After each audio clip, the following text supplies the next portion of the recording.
بسم الله الرحمن الرحيم. اللهم صل وسلم وبارك على سيدنا محمد عليه الصلاة والسلام. عاملين ايه يا حبايبي؟ ان شاء الله بخير بإذن الله. ان شاء الله الفيديو ده هيعجبكم جدا. هتكلم فيه عن حاجة، عن بذور كده مفيدة جدا للعصافير، وخصوصا في فترة التزاوج، وبتبقى يعني محفز قوي للعصافير. في بعض كتير قوي من المربيين ما بيستعملوهوش او ما يعرفوش الثمرة دي ثمرة الخروب. كلنا طبعا عارفين الخروب، بنشربه عصير او مثلا بناكله كده قرون الثمرة على بعضها، بنجيبها نشيل منها البذر وناكله، احنا عارفينه كلنا. طب بالنسبة للعصافير يا جماعة، فهي دي مهمة جدا. ثمرة الخروب دي مهمة جدا للعصافير، بتزود نسبة الخصوبة وخصوصا عند الذكر في حالة التزاوج، وبتبقى محفز قوي لهم. ثمرة الخروب ديت طبعا احنا عارفين انها بتيجي، ممكن تجيبوها من عند العطار، او اللي هو بيبيع يعني البهارات وكده بيبيع، او من سوبر ماركت كبير معروف ان هو بيبيع اكياس الخروب. بتيجي من الاماكن ديت. بالنسبه للخروب، طيب الخروب له فوائد كتير، او انا هكلم لكم عن الفوائد بتاعته. بالنسبه للفوائد بتاعته، ان هي بتحمي العصافير من مرض الاسهال، يعني وتعتبر كمان مضاد حيوي لهم، وكمان بتمنع منهم الديدان اللي بتبقى في المعده بتاعتهم. يعني مفيده جدا، وكمان اهم فايده لهم ان هي بتعمل ايه؟ بتزود نسبه الخصوبه وخصوصا عند الذكور. الخروب ده يا حبايبي موجود في حاجات كتير قوي بتفيد العصافير، عناصر موجوده فيها. العناصر اللي موجوده في الخروب: الحديد والبوتاسيوم والمنجنيز والكالسيوم.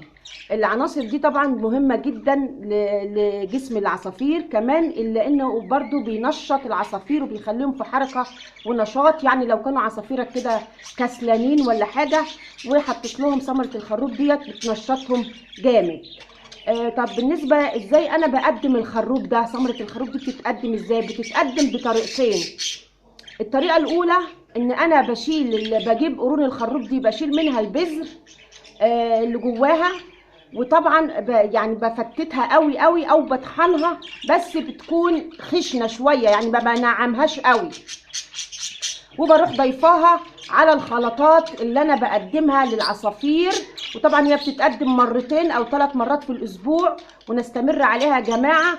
وان شاء الله بعد الفيديو ده ما يخلص حاولوا تجربوها تاني، حاولوا تجربوها، او الناس اللي خايفه تجربها او الناس اللي ما تعرفهاش حاولوا تجربوها لعصافيركم. هتلاقيه العصافير بيشتهيها جدا وبياكلها بطريقه شرسه، لان اصلا الخروب طعمه لذيذ وحلو ومذاقه حلو، فالعصافير بتتقبله بسهوله.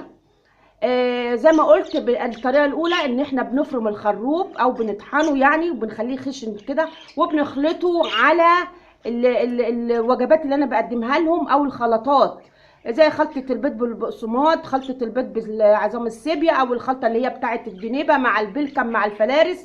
دي بنخلطها وبنحطها لهم مرتين او 3 مرات في الاسبوع. كمان قلت مفيدة جدا في حالة الخصوبة، وخصوصا في حالة الخصوبة عند الذكر في حالة التزاوج، تبقى مهمة جدا جدا جدا. ده بالنسبة للطريقة الأولى في تقديم ثمرة الخروب.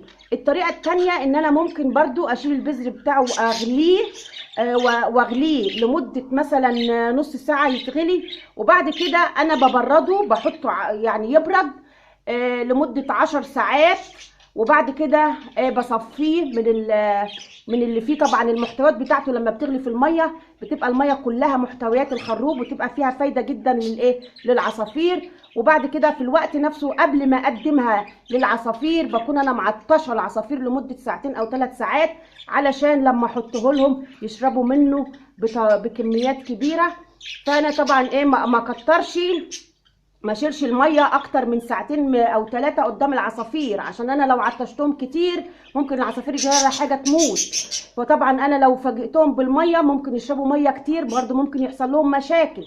هي بس مده من ساعتين ل3 ساعات يعطشوا فيها، وبعد كده بحط لهم ايه العصير الخروب ده اللي انا غلياه ومصفياه او في السقايات بتاعتهم، فطبعا هيلاقوه طعمه حلو ومذاقه جميل، هيشربوه بسرعه وهيشربوا منه كميات كبيره بشراسه، وطبعا ده هيبقى مفيد جدا في حاله تخصيب، وخصوصا عند الذكر او عند الذكور لو انت كان عندك ذكور واناث. وطبعا في حاله الخروب يا جماعه لازم تتاكدوا كويس جدا ان انتوا عصافيركم فيها ذكور واناث، لان هو بيفيد الذكور اكتر عند التخصيب وعند التزاوج وفي حاله التزاوج. وطبعا لما يشربوه بكميه كبيره هتلاقيهم جسمهم طبعا ما فيهوش، معدتهم ما فيهاش ديدان، لان هو يعتبر مضاد حيوي وكمان معالج لعمليه الاسهال عند العصافير. وكده يا رب ان شاء الله باذن الله تجربوا الطريقه ديت وتعجبكم زي ما انا عملتها وجربتها، وان شاء الله لما اجي احطها ويجي ميعادها اللي انا بحطها فيه مع الخلطه هعملها قدامكم عملي ان شاء الله باذن الله. وده كان الفيديو بتاع النهارده اللي بيتكلم عن ثمره الخروب، اللي في ناس كتير من المربيين ما بيحاولوش يفكروا فيها، او هم طبعا بطبعهم عارفين ان الخروب بس ما بيحاولوش يقدموه للعصافير. طبعا انا قلت لكم اهو الطريقتين بتوع تقديم العصافير، وحاولوا انتوا كده مع نفسكم تجربوها مع عصافيركم، هتلاقوا كمان وتلاحظوا كمان على العصافير انها بتشربها بكميات كبيره، لان الخروب طبيعي هو مسكر جدا وطعمه حلو، واحنا كبشر بنحبه قوي وبنشربه، فالعصافير يعني هتتلذذ من شربه وتشربه بكميه كبيره، فطبعا جسمهم هيستفيد. وخصوصا كمان ان لو عصافيرك فيها عندها كسل ومش نشيطه، لا ده هو كمان بيزيدها حركه ونشاط. يا رب ان شاء الله باذن الله تعالى يكون الفيديو ده عجبكم، ويا ريت يا رب ويا ريت ان شاء الله يا حبايبي تدعموني باللايك وتشتركوا معايا في القناه عشان يديكوا اشعار بكل جديد انا بعمله، وعشان كمان انا استمر في عمل الفيديوهات. والى اللقاء في الفيديو القادم ان شاء الله يوصلكم مني كل جديد، والسلام عليكم ورحمه الله وبركاته.